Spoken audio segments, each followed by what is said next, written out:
little bit of backstory is I found out the machine shop I was using to do the machine work on the short block through a friend, and it was being done way before it needed to be. Back before this car was even started, when I still had my other car, and that car got wrecked and parted out before I needed to put a motor in it. So the machine shop held on to it and procrastinated, and took over a year to do the machine work. And when I picked it up, either I didn't check for everything or I got it and I lost it, but the pressure plate and the flywheel were sent up with everything to be balanced with the crank. And now that I'm assembling everything, I've searched everywhere: the garage, the house, the front garage, my truck, my wife's truck, the loft, every possible place that it could be here. Opened up every box that I could find. It's nowhere to be found here. So I called the machine shop. Granted, I've had this stuff back for about a year and a half now, so I pretty much already knew the answer I was going to get. But a part of me had a little bit of hope that I would call and they would say that the parts were on the shelf and they just didn't know who it belonged to, and I just need to go pick it up. But that was not the case. So I had to order a whole new clutch. I found the discs, but that does me no good right now. So I ordered an entire new Clutchmasters FX725 twin disc clutch. It'll arrive here in the next couple days. But until then, for those of you who didn't see the first video that I put out on this car, the build breakdown, I mentioned that I switched to an electronic assist power steering. This is the module right here. I believe it's an OEM GM unit out of Saturn Vue and a Equinox. There's a company, epowersteering.com is where I bought the kit. It comes with the unit, some couplers. It's a lot of fab work to put in, but it's also got its own little computer module, the wiring needed, and a knob where you can adjust the sensitivity. So you can turn it all the way off, or you can turn the assist all the way up for just slow parking lot driving if you wanted. But what I like about this is it still has a full mechanical link from the steering wheel coupler into the unit and back down to the steering rack. So even though it is an electric assist, the full mechanical linkage still gives you all the feel of the road. And since I'm switching to the electronic assist power steering, I no longer need the power steering pump on the motor, so that'll free up some resistance. No longer need the lines and the reservoir in the engine bay. So luckily I didn't toss these old power steering lines quite yet, because I think what I'm going to do is I'm going to try and cut these ends off, probably cut them here and here, see if I can bend them and loop them to each other and weld it together, and then just bolt the ends onto the rack. So this is it right here. It's got the two ends you can see here that were cut off, and then this 180 degree other odds and ends I need to take care of are when I wrecked the last car, the ABS module mount bracket here bent. I had another one, so I'm just going to swap that out real quick, because I noticed when I was attaching the lines it didn't quite fit up quite right. So I'm hoping with this bracket that's not bent that all that stuff will fit a little better. And also with the turbo placed right here, and the turbo manifold is going to come up around here, this area of the firewall is going to see an insane amount of heat. So I picked up 3 packages of these, the Reflecto Gold. It's a 12-inch by 24-inch sheet.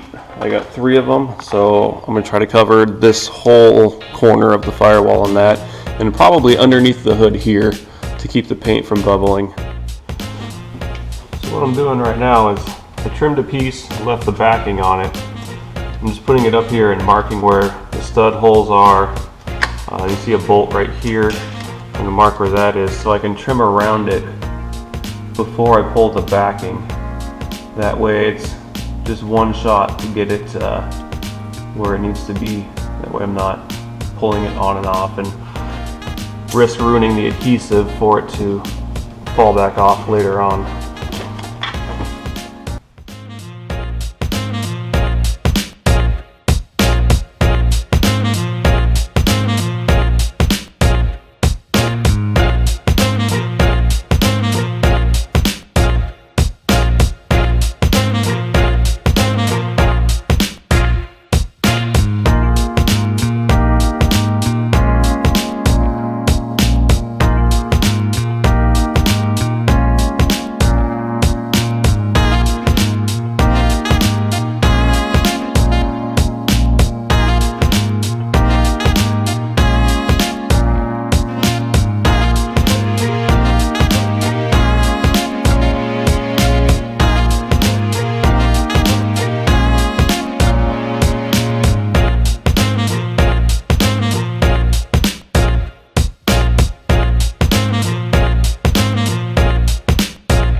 Guys, today is the video that the motor is going to be going in the car. We need to get the clutch on the car, get the transmission on the motor, a couple little things I need to take care of on the motor itself, like get the water pump in, the pulley on.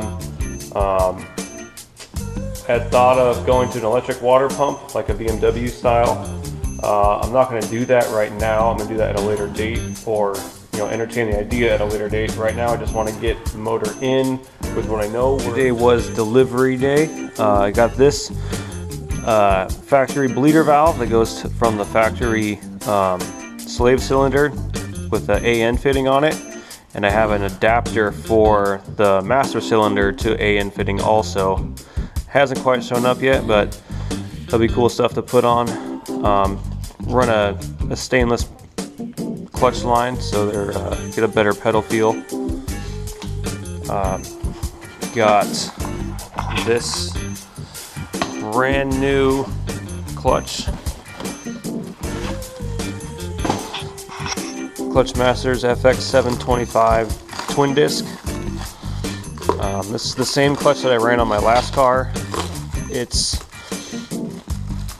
can hold a lot of power. Let me get this unwrapped here. So the kit comes with the got a steel flywheel, all the discs and the pressure plate, obviously, brand new slave cylinder, and a much needed alignment tool for the twin discs to get the transmission on smoothly. Also have ARP bolt kit for the flywheel onto the crank as well. So I had this clutch on my last car. It holds all the power I'll need it to. It's not, I wouldn't say it's a streetable friendly clutch, but once you get used to it, it's definitely not difficult to street drive with it. It is extremely grabby when new, so stop and go traffic is a huge pain in the ass, but it's not impossible to do. I didn't have an alignment tool with the last one, so this is going to be awesome when it actually comes to installing the transmission. And the last one I had didn't have these springs on the side here, so I don't know if that's just like an upgraded or superseded thing they did over the years, but Be interesting to see how this one compares to the last one. This one has a heavier steel flywheel, and the last one I had was a really light aluminum one, and the revs really dropped quick during shifts. So I'm hoping this one will kind of help that a bit, and maybe help some high RPM shifting issues that I had with the last car. So this ARP bolt kit says to Loctite the threads and torque them down to 60 foot-pounds, and it even came with a little bit of Loctite, which is nice, so you don't have to run to the store to buy something last minute.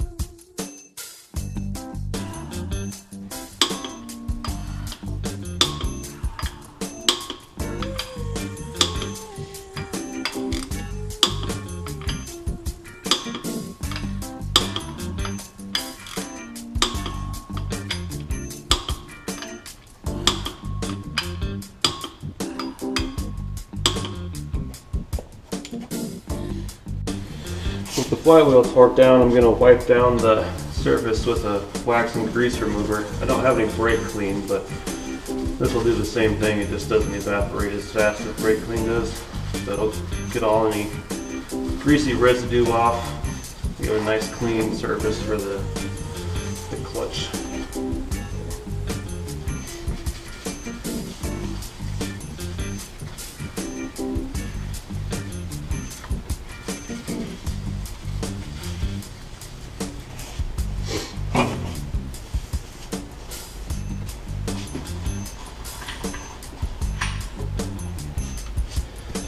And we have the disc assembly. I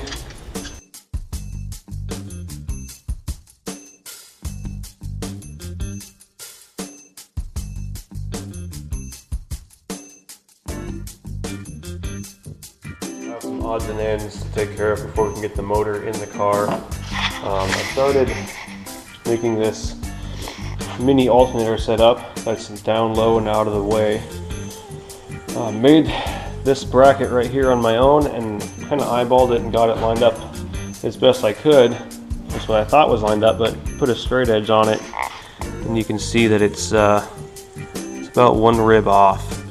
So I either need to remake this bracket, or I think I might just kind of open these holes up, oval them out a little bit, and slide the bracket over, and then just torque it down again real good to get the pulleys to line up.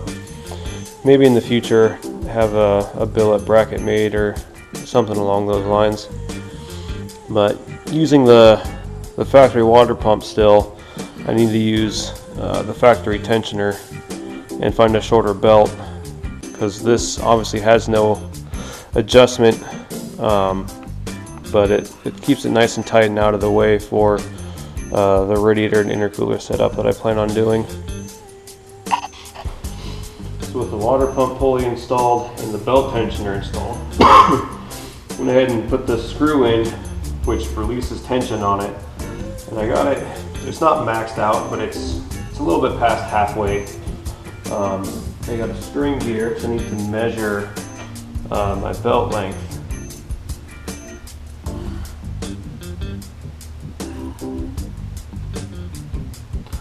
Right there. Hurry.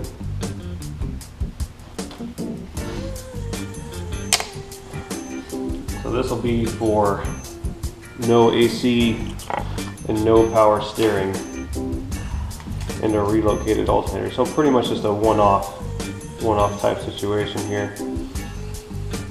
So I'm going to be looking for a belt that's roughly about 41 inches long, or it's right about 40 3/4 is where we're at on here. So I did a quick search on Amazon and I found this one here that's 41 inches long for a Prelude or a Toyota Sienna. So I went ahead and adjusted this to relieve tension to make it longer, and we're about 41 inches, and there's still a lot of room for this to tension up. So I think that 41 inch is going to work out well. So I went to swap out the slave cylinder throwout bearing here with a new one that Clutchmaster provided, and I noticed that it's a two-piece design and everything's plastic.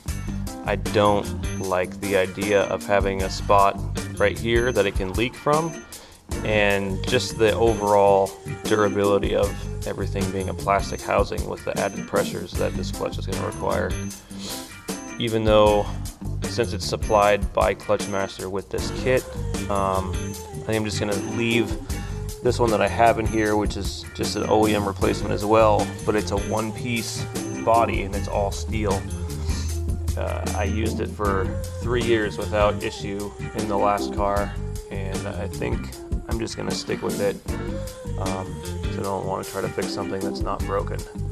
So all I need to do is take this bleeder valve and install it on here with the clip off of this one, and then we can stick it on the motor.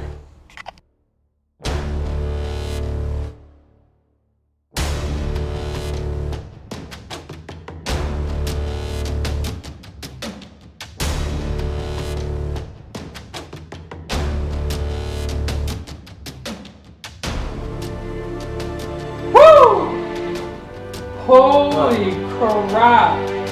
So an eternity later, about 14 failed attempts. Too much right here, there we go.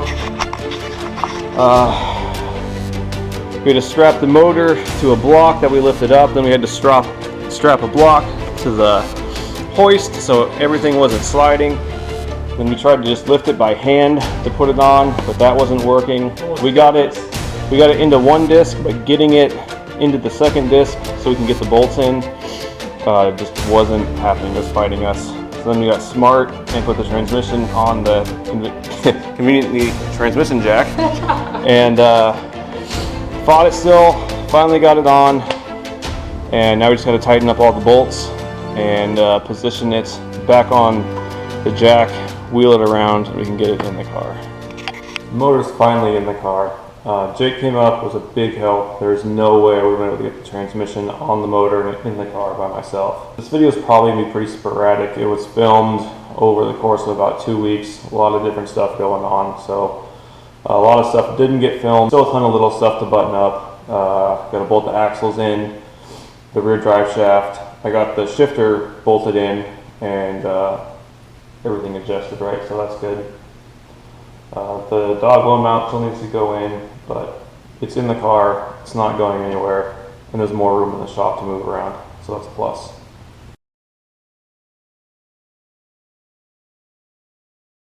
I can't wait for you to get that. It's just going to help the quality and everything so much.